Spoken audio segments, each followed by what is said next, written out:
are still not invited to participate in the Ring of the Pacific exercise, RIMPAC, this year. What is your view on this? So first off, it's great to be here in Taiwan. I want to compliment the citizens of Taiwan for their unbelievable economy that they built, their commitment to freedom. I've had the opportunity to go to South Korea, I've had the opportunity to go to Japan, and now here. And I'm meeting with trade representatives, foreign policy leaders, different political leaders, and military leaders. And I'll be doing the exact same thing here. I think we all realize when we watch what Putin did in Ukraine that the world has changed. We all have to put ourselves in a position that we can make sure we defend the freedom we all believe in. And I think it's important that while each of Taiwan, Japan, and South Korea care about their own security, that the United States and all freedom-loving countries across the world do everything we can to help. I do think it would be helpful if Taiwan participated in RIMPAC, and I hope that's what happens in the future, and all security exercises.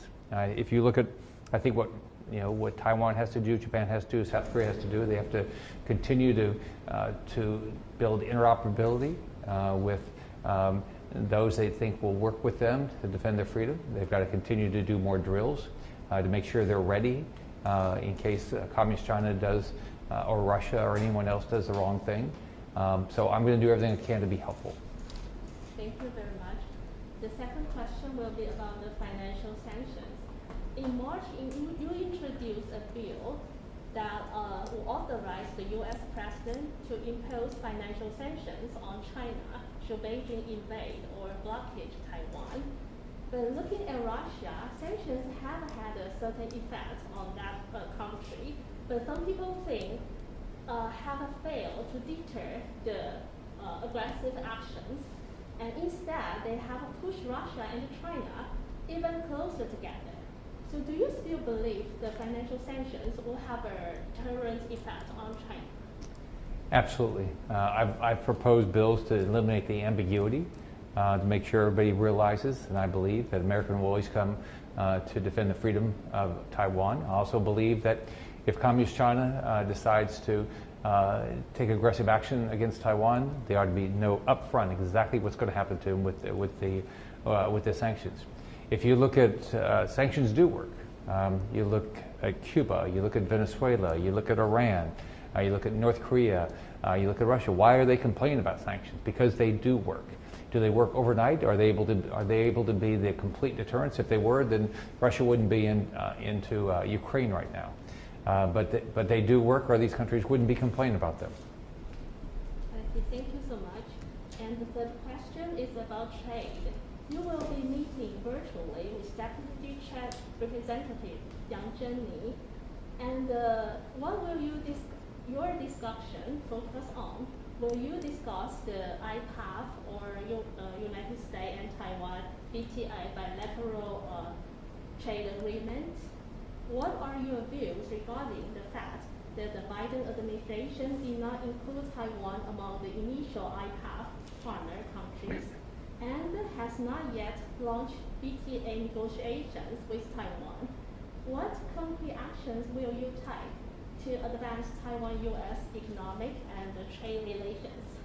Well, part of my reason for being here is to continue to build up trade relations between the United States, Taiwan, and all freedom-loving countries. I'm a business person. Before I ran for governor of Florida, I had been in business all my life. I built the largest hospital company in the world, a variety of manufacturing companies. I believe in trade. It's got to be fair trade. But then people can find out what their natural abilities are in their countries through the talent of the people that live in their countries, or through the natural resources they have, that we can make it a better world for everybody to live in. I believe Taiwan has an unbelievable business climate. They've got some of the best companies in the world. They have a significant opportunity if they can make sure that they can participate in all markets, whether it's in the United States or any other democracy in the world. So I will do everything I can. I think it's always easier to do bilateral agreements than it is to do massive agreements. Just like when I was in business, I tried to do things with individual companies, not try to do massive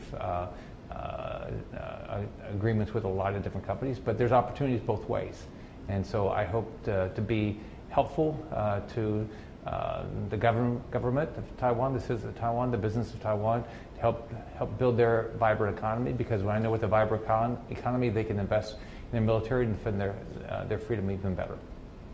Thank you so much. I hope you enjoy your stay in Taiwan. Thank you. Thanks. All right. Thank you very much. What I will do now is to take you to see the yard over here a little bit. This building was built by the Japanese about 102 years ago. And it was built at the same time as the presidential office. And we don't have anything like this anymore. So this is a national treasure or a historical treasure that we have. 102 years ago. That's great. And we are managing, the Ministry of Foreign Affairs is managing this place. It's called Taipei Guest House. And normally it's not open. But for some very special and very nice guests. You're very nice. That's why we call it Taipei Guest House. And That's we great. open it for you.